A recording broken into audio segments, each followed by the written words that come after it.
All right, special presentation of Good Afternoon Michigan Football. Right here on the Maize and Blue Review, and we've got Jim Scarcelli, the former Wolverine, who's locked and loaded and ready to go on this Wednesday, the 19th, Juneteenth. How you doing, Scar? It's all good. It's hot, Denny. It's hot, man. And you get older, you can't handle the heat. It's amazing to think you used to put all the equipment on, all the pads. I mean, you go on the turf back in the day. You put your helmet on, you're dripping before you've even moved. You're just soaked. So yeah, it's amazing how you get older, you can't handle the heat anymore, man. This is even worse. It's muggy and it feels like 100 degrees. I mean, it wasn't like this. This is what I imagined that the Junction Boys down in Texas. That's what I feel like when I've been out the last couple of days. This is what it was like playing for Bear Bryant when he coached Texas. And we had the hot turf with the black shoes. The black shoes were a nice. That added to the heat, man. But well, Scar, back in the day, now they understand. We all understand about hydration and breaks. It seemed like back in the day that coaches they wanted to toughen you up, no water breaks. We're and in the college, I think they were already getting smarter by the 70s and 80s. But I'm talking about back in the day, they wanted to drag you up and down the field with no water to toughen you up, man. So yeah, it's amazing how people thought. You think our medical people would have just been, that was. I read the Junction. I read every Bear Bryant book he ever wrote, and it was incredible, man. They take another salt pill. That's what he gave them. No water, no water at practice. But yeah, now they got water everywhere, and you had the towels, wet towels, and it's a smarter, better deal now.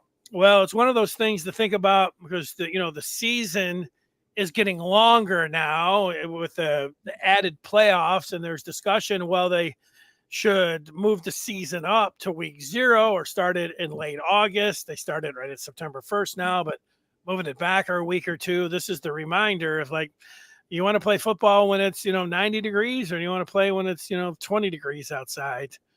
Play when it's 20 degrees outside, right? Yeah, don't get me started about playing on Thanksgiving weekend. I didn't have to play on Thanksgiving weekend. That was like when you made it to the Ohio State game, you were home Tuesday night after the banquet. We had our team banquet Tuesday night, and then you were gone, and it was a great thing. These kids got to play. Don't get me started on that. They got to get started. They used to. I'm going to make you sound like we're a couple old guys talking about how it was 100 years ago. But they used to talk. I remember Lloyd Carr's I want my kids home for Thanksgiving. And, we've got finals. They used to talk about finals and the academic calendar. Nobody brings that up anymore. They don't bring anything about academics up. And it's, hey, everybody's getting paid now. It's big time money. These guys are half pros, if not all the way full pros. Nobody's talking about that anymore when they argue about the calendar or anything else. Nobody's bringing up the schedule about school or anything. Just let's go. Yeah, I guess that battle is they're done fighting it. That's it. We can still talk about it. What we are going to talk about specifically today, recruiting. It's hot outside. It's hot on the recruiting trail for Sherrone Moore, and we'll see what Scar thinks of the job that Coach Moore has done. A former coach, Chris Partridge, may be coming at Michigan with a lawsuit. We'll see what Scar thinks of that. But we'll start with the big news that came out yesterday, and it's not for this upcoming recruiting cycle, but the following season. Scar, Michigan able to land a verbal commitment from a quarterback out of the Sunshine State again in Brady Hart, who's a 4-star QB. Yeah, this kid is 6'5", and as Rivals ranks him right now, he is the top 3 quarterback in the class of 26, and Michigan secures the verbal commitment. I just see nothing but great news here. What do you think? Yeah, I looked at his film. Danny, the number one quality you want from your quarterback is throw an accurate ball. throw a catchable, accurate ball. And everything I was, obviously he made his highlight film, so he doesn't have the bad passes. But no, he's not. He doesn't have JJ speed. I always like guys that can run, but he's a tall kid. He's not going to have passes batted down. I like 6'5" and accurate, man. That's a beautiful thing. So that's a great deal right there. Anytime I want to see accurate, that's what I want to see. Yeah, we've got a little bit of his video of his highlight reel. You mentioned he's 6'5". He's only in this video, he's a sophomore in high school. So, he is skinny, but the thing that stands out in just watching this video is he's got arm talent. He's taking everything out of the shotgun and he's throwing it down the seam. He's putting some air under the ball on some of these deep shots. He's got a laser. He's got an arm talent. You can see that he can really zing it. Yeah, you imagine this kid in another 24 months. I mean, he's going to be a totally different kid. He's a frail young puppy right now. Probably ain't even look at his picture. Probably ain't even shaven yet. So, this is great. This is great news for Sharon Moore, man. To go into the state of Florida, and I guess JJ talked to his family, and that's great that JJ's involved, man. Utilize the former players like that. So that's great, man. Yeah, I would agree with you on JJ. I mean, JJ, everything he's done is, it speaks for himself and what, the representative of Michigan. But yeah, talking to a kid and helping out recruiting, you thought you liked him now, or you liked him yesterday. Now you even like him more. So you didn't expect that. Also, just Michigan in Florida, of Carter Smith, who's a quarterback that Michigan has a commitment from the Gatorade Player of the Year in Florida. He's coming in next year. He's a dual threat. And, you mentioned JJ. He's from Illinois, but he went down to play at IMG. So, I don't know. He went to high school for a year. I don't know. Are you from Florida? If you played at IMG, Scar, how do you look at that? No, I wouldn't say that. This kid is a Florida kid, though, right? That's his local public school. And, this is just great to be able to recruit in the state of Florida and to be able to get, this. But then, Michigan's offense, we're pro, we're a little more pro style. So we're gonna be able to get a kid like this and be more marketable in recruiting the kid that isn't the dual threat guy as much as some other people that really rely on it. Yeah, I also like it. It is early. I mean, this is not this upcoming February. That's when you'll be done for 25. It'll be the following year. So we're talking about. Denny, I like that play right there. I didn't see a lot of running, and that was nice. I want to see, and that was encouraging. I hate to cut you off, but that one little inside run play is nice. It was a predetermined run, and he showed some athletic ability there and some wheels. So that's the difference maker, man. A guy that can avoid the sack, avoid pressure. Yeah, you can be a pocket passer, but still, here's one where he's airing it out. I looked at him, and at 6'5", I think if somebody was looking for a comparison, somebody said, "Well, how does it compare with JJ?" Oh, you know what? JJ was 6'3", and JJ's more mobile. He looks a little bit like Eli Manning, 6'5", and just could stand back there and just throw it all over the yard. He's more athletic than Eli Manning, from what I'm seeing here. Okay. Yeah, I think he's a little more athletic. He's got some feet. This is nice. This is encouraging. I don't want the statues, Denny. Let the other guy recruit the statues. Here he is running around. There you go.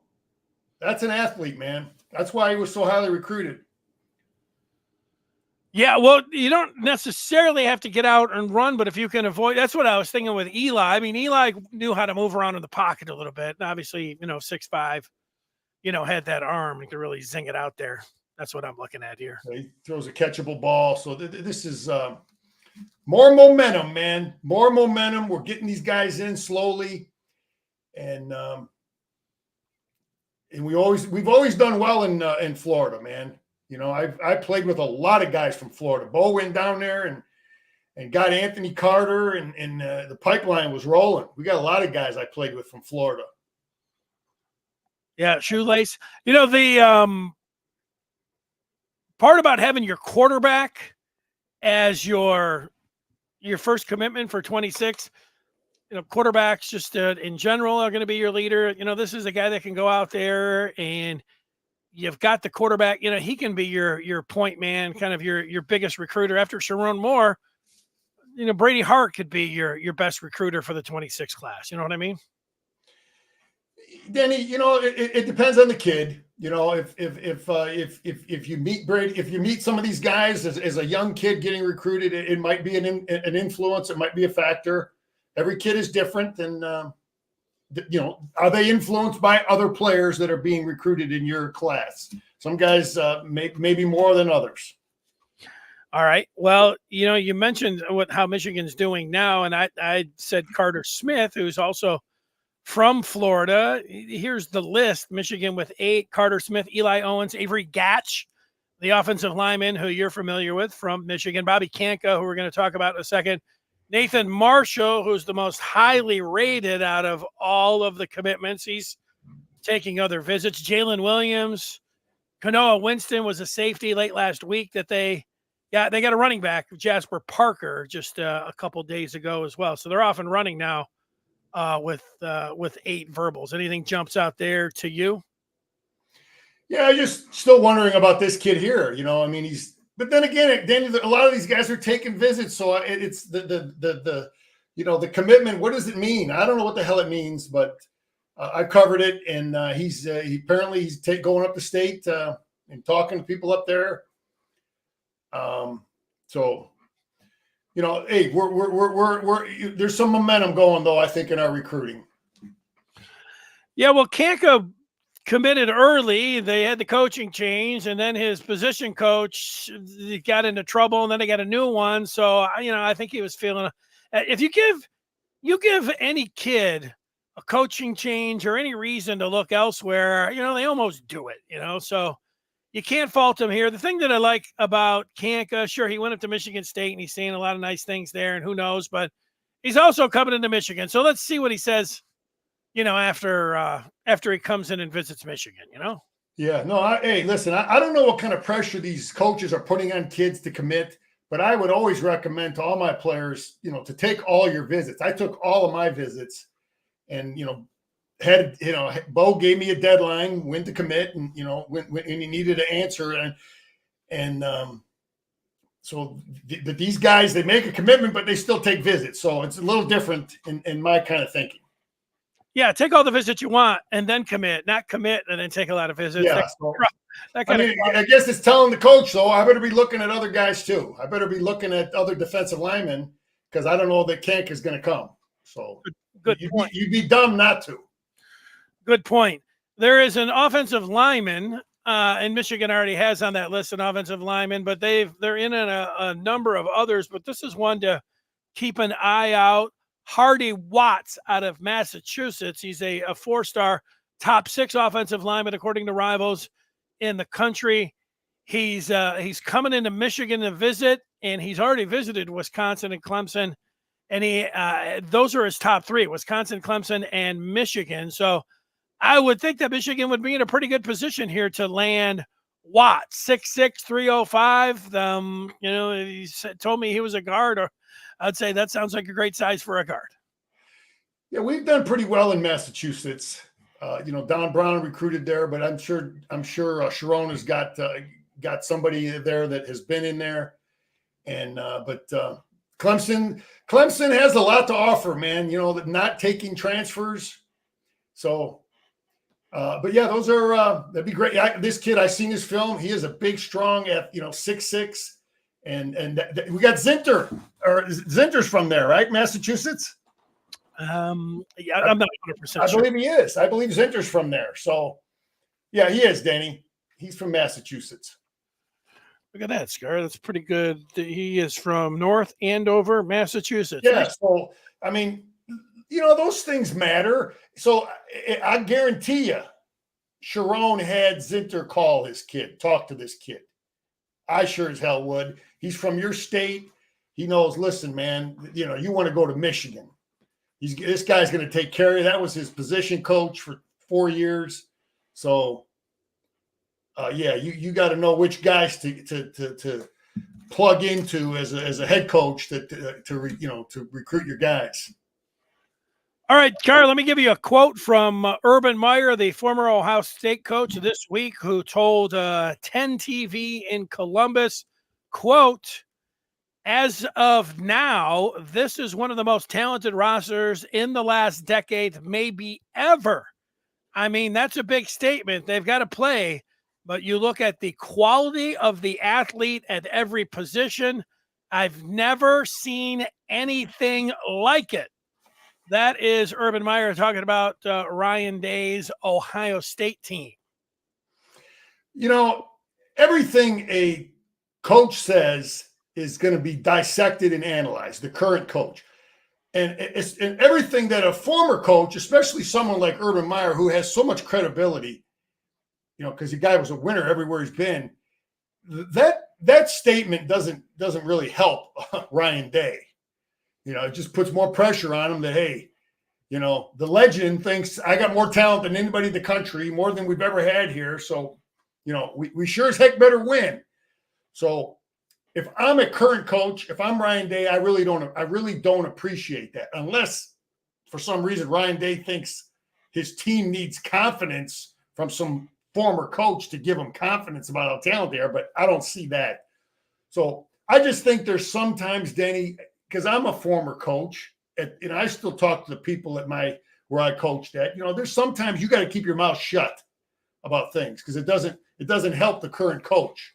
You talk to him personally about your thoughts about things. You don't make a public statement about it. But I do believe what he's saying. He sees a lot of talent out there, and but okay, great, man. They've had a lot of talent the last 3 years. 4 years. And, you know, you're going to line up and defend our power play. What are you going to do, man? You're going to, you got to play. So we've been out coaching them, out playing them, and they got talent. They've done a great job in the portal. They've got high school kids in there, and they've got a lot of people back. They were able to bring a lot of those great players back. Yeah, that's the thing. You know, last year you looked at Michigan. I said it last year. I asked you, is it championship or bust, considering what Michigan had done? And people didn't, I think the majority of people are like, yeah, this is going to be their best chance. And I think Ohio State, people that follow recruiting, every team this century that has been ranked number one with a number one recruiting class has won a national championship, with the exception of Texas A&M. I think every other, and Ohio State has one of those recruiting championships in their back pocket. And you just mentioned it, what they did in the recruiting or in the transfer portal, and the kind of players that they're bringing back. I mean, any way that you want to look at it, what Urban Meyer is saying is something that there's a lot of people saying, but not people that are like Urban Meyer with a megaphone. It is across the board at every position. They have more talent than anybody out there. You know, that's why when it comes to Ryan Day, you're looking at him saying, oh, yeah, man, this guy's going to win a national championship, or he's going to get fired if he loses to Michigan. Yeah, that statement doesn't help you if you're Ryan Day. But listen, man, the portal and the transfers, and that's just changed everything, man, in terms of, competing with the guys that have the number one recruiting class. So, there's a lot of other things going into play now. I mean, they got the big lefty, what was his name? Rocket. What's the kid, the freshman they just signed? Yeah, that's right. The lefty. Aaron Nolan. Yeah, you got to believe Aaron's going to be in the portal. I mean, okay, great. You recruited a 5-star kid, but someone's in the portal. Him or that other kid, Julian Sand, they're not both going to stick around. So yeah, it is one of those things about Ohio State. You could go, here's Antoine talking about they had CJ Stroud and Garrett Wilson and Olave and Marvin Harrison. So the one part about, okay, yeah, they got a lot of great talent. And then the other part is like, they've always got a lot of great talent. If it was just talent, when it came down to Michigan, Ohio State would win every time. But they haven't, and Michigan's turned it with the style of play. 3 years ago, to be sitting here saying, yeah, they got a lot of talent. That's why they're beating Michigan. But, Michigan has since been able to turn it a little bit. But, yeah, that part about the talent, they do have it, no doubt. Danny, it's not always about talent. It's about scheme too, and Right. the Yeah. little things, and who's doing the little things better than the other guy, and who's adjusting better, and I wonder how much. I wonder how much these ratings put on intelligence. Like if you're recruiting a kid, and he looks, he's got all the measurables, and I would just wonder how much they really put on common sense intelligence. If there was a number to determine that, a way to evaluate that, because maybe Michigan didn't have as many, highly recruited kids, but Jim maybe did a better job, because with an intelligent kid, Danny, believe me, as a coach, with sharp, intelligent players, you can do more offensively without screwing them up. You can do more defensively without having mental mistakes. You follow me? There's so many things that the in the long run, the intelligent guy is going to beat the other guy. So I just wonder how, and it's hard to evaluate those things. It isn't always test scores. I had some of the smartest football players I ever coached were special ed kids, because they just were common sense, smart guys. They weren't book smart guys. So I just, I wish you could put a number on that when they look at some of this stuff, because it really affects your game plan. How far can you push your offensive players to do do things? Yeah, well, you just look at what Harbaugh was able to do the last 3 years, and we know with the style of play and the physicality, that was the tonic for Michigan. But 3 years ago, I had to sit here. If people were talking about, development and everything else, I would say, I don't know, Harbaugh played quarterback, coached quarterback, was in the NFL, did all these things. He couldn't get a quarterback. I mean, he couldn't develop a quarterback, couldn't get a championship quarterback at Michigan. It's one of the great mysteries on why he wasn't able to do it. And, it wasn't just JJ, but he turned things around with Cade McNamara. He was able to do that. Then obviously with JJ took it to the next level. So, you feel good about that, where you're at now. And now it's up to Sharon. He's got to show that he can be able to do that kind of stuff too. Yeah, you got to, I've had different quarterbacks as a coach that do different things, and you adjust your system based on what they can do. And that's just coaching. That's leadership. You're right, Antoine. You look at the film, but you got to talk to those kids, man. You got to talk to those kids, meet the parents, and get a feel for how, is this guy going to make mental mistakes in front of 100,000? Is he the kind of guy I can just overwhelm with a bunch of information and he's going to understand it? He's just going to dissect it and understand it. So that's so important in the game of football. Scar, let's turn our attention. We've gone through the recruiting. They got Hart. I wanted to make a comment, one last recruiting comment. All right. I'm on Twitter. I take a peek at things here and there. Jermaine Crowell, the coach at Belleville, who built Belleville and then got suspended and fired, he made a comment. I just got a comment on it. He made a comment about Michigan State Spartan football. He said, well, because Michigan State is signing a bunch of in-state kids. Recently, they signed a bunch. They've got a bunch of commitments of in-state, state of Michigan commitments to play for the Spartans. And Crowell's comment was, well, at least somebody in the state of Michigan is taking in-state kids. So obviously that was a shot at Michigan. Yeah. So I just wanted to comment on that, Jim Tressel built Ohio State and got them back up and running when he put that fence around Ohio. He did a better job of that than Cooper and I think, Earl Bruce and those guys. Okay. But when Urban Meyer got there, yeah, he maintained that fence. But when he started winning those he went down south. He was all in Texas. He was all over the country. So you cannot, just be locked in that you got some kind of loyalties to in-state kids, if you don't think they measure up to what you need to beat Ohio State, Alabama, and these people. So you got to get the best players and not get pressured by, narratives. Yeah, well, it's one of the tough parts of being a head coach, because if I was going to sit here and, you want to take the best players. You want to take the best fits. You also want to take kids that are dying and bleed maize and blue.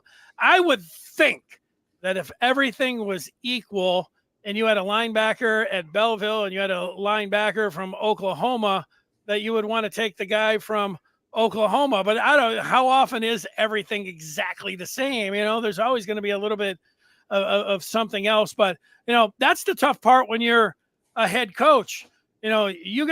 You got to decide, okay, yeah, we would like to take a local kid. We would like to take a kid that might even not measure up as some of these other ones, but, would run through a wall and would love to play at Michigan, or, has someone cuts out his uncle played at Michigan, or some, people are talking about, this kid, his dream is to play at Michigan, and yet he might not have the exact measurables. How you are able to sift through all of that when you're a head coach like Moore, this is where, this is why partly why you're getting paid the big bucks when it comes down to recruiting. Sure. You'd like to take local kids. You'd like to be able to have a pipeline through Belleville, but, you got to make the tough decisions whether you're the head coach. Yeah, there's a lot of measurables that Sharon Moore has to, and the head coach has to evaluate. Denny, I'm going to say this, and it's not so much the University of Michigan, but a lot of schools, big-time schools, there is always a reluctancy at times, because some kids, you got to know the kid you're recruiting.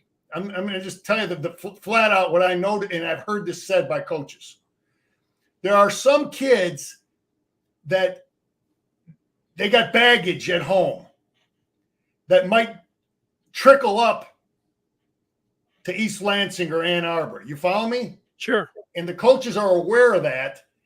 And they want, I hate to say it, but these are true stories I heard, that coaches have to be wary of, some of the baggage these kids might have that they can't really control, that might trickle up and be a detriment to the kid. I just have to say it. I have to be honest about that, because I've heard it, I've seen it, and I know that to be something that coaches consider.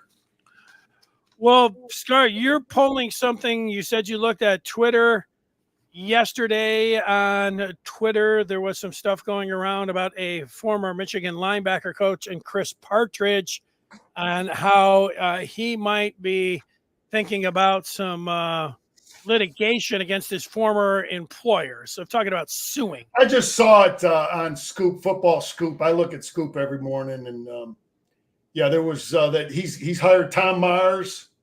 That's a big Harbaugh guy, and he's going to sue him. Going to sue Michigan. Going to sue War Manual. For whatever reasons that you couldn't justify, whatever. So he's going to sue him, and it is what it is, and see how it plays out. Yeah, my thought on that is I think that Michigan would want to settle that lawsuit as quickly as possible. If you're Chris Partridge and you thought you got fired unjustly, and he was fired, it was the day before the Maryland game. So Michigan's got 2 games to go in the regular season, and it's the day before the Maryland game, and they fire him. Harbaugh didn't like that. Harbaugh let it be known, but Harbaugh's out of the picture now. If it was up to Harbaugh, I don't think he would have willingly taken the 3-game suspension at the beginning of the season. He didn't want to do that. That was something that was pretty obvious in the way that he acted and things that he was saying after the season. He did not like the Partridge firing. So, but the thing about it is that you get a lawsuit about last year and Stallions and the FBI. You open yourself up to this, discovery of everything that's going on with the football program. Michigan doesn't want anything to do with that. I think that they need to find a way to come to an agreement and settle it. You would hope, because it's really damaging for the guy, because can he coach college football again after that on his resume? So it's, luckily Mike McDonald, Harbaugh connected guy. I don't think they were at Michigan together, though. Maybe he was. I don't know if Partridge was there when Mike McDonald. I don't think he was. But anyway, he hired him, got him on his feet. I had a feeling, I think I said it back then, that he'll be in the pros and he'd probably be with somebody connected to Harbaugh. And Yeah, you're right. I hope it's settled because it's very damaging to him as a guy if he ever wants to coach college football. That's on his. Well, it's going to be really damaging to Michigan if you got somebody in and they can get some kind of discovery where they can open everything that was going on last year with Michigan and Harbaugh and the signs and so lawyers know that, and they say that's probably like, hey, we got an easy one here. They'll settle this one for sure because they don't want everybody looking into everything that was going on last year and subpoenaing their coaches and discovery and all that. So that's probably what was said to him. This isn't going to be an easy couple bucks for you. Let's just get this done. Yeah, I would think so, and we'll see how long what Ward wants to do. He'll get the legal advice from the Michigan people and make a decision. Yeah, that's right. That's not a Ward manual. I mean, believe me, the legal people. I've been in that situation working in corporate. They're going to say, "Look, this is this, and this, and this is what we're going to do." I don't. Right. The legal people could say, yeah, sure, we don't want discovery and everything going on with the football program, but if we cough this up to Partridge, we're going to have another 5 people lining up wanting the same thing. So, yeah, they'll have some smart people on that. That was just my thought, that they didn't want people opening up the books and looking under every stone from last year and everything else and putting people on the stand. But, yeah, we'll keep an eye if that let's see how that ends up playing out. I would try to squash it before it goes anywhere if I was Michigan. But yeah, they got a lot of things to consider. They understand all the different ramifications. Good stuff. Yeah, Danny, they start this preseason, so way earlier, like mid-July last year. Jim had them doing things that was, that was football camp. It wasn't like back in the day. So they're getting ready to go here real soon. I don't know if we can get an exact date, but Jim had him going in the hotel. It was like mid-July last year. You talking about the coaches? Players and coaches. He had them, they were going. And so it's going to be here before you know it, where the players will be down there and sweating and working. And, Danny, I thought about this, sweating and working in tough, hot days, like what they're going to be going through. And I had a parent say to me one time, a parent of a kid, I coached a bunch of his kids. He said, whether a kid survives and graduates and has a successful college football career is a reflection of his high school head coach. And I said to him, I let it soak in for a minute. I said, absolutely not. That is a reflection of the kid's parents, not the high school coach. So I just think about the tough grind. My high school coach was a great guy, but that work ethic, and Bo Schembechler used to call it intestinal fortitude to survive the difficult times. Danny, I just wanted to get your thoughts. I disagreed with the parent. He's a good guy, friend of mine. I said, no, it's not the coach. It's the parents that are going to really determine whether that kid can stick it out and get up off the ground when he's knocked down, when he's fifth string and he's struggling.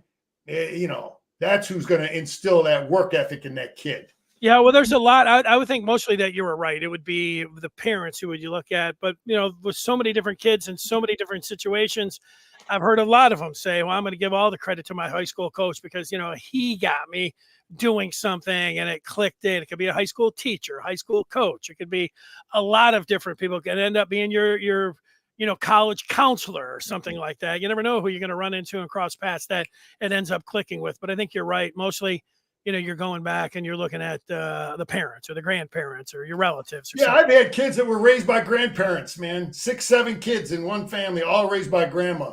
Great kids that I taught. I taught every one of them. So it doesn't have to be a parent. It can be a grandparent. It can be an uncle. I've seen all kinds of, grandparents that did a great job.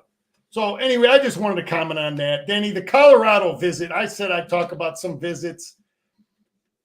I remember my one visit to Colorado. Land at the airport. Me and my buddy, John Lonchar, he ended up going to Wisconsin. he was the #1 quarterback in the state. He was from Warren Fitzgerald. But we land at the airport, and the coach takes us up into the mountains. We're driving up into one of these Colorado, outside of Boulder Mountains, Boulder, Colorado. Finally, we settle into this beautiful cottage house up in the mountains. And we walk in, and there's these 2 pretty girls sitting there in an open bar, Danny, open bar. Wow.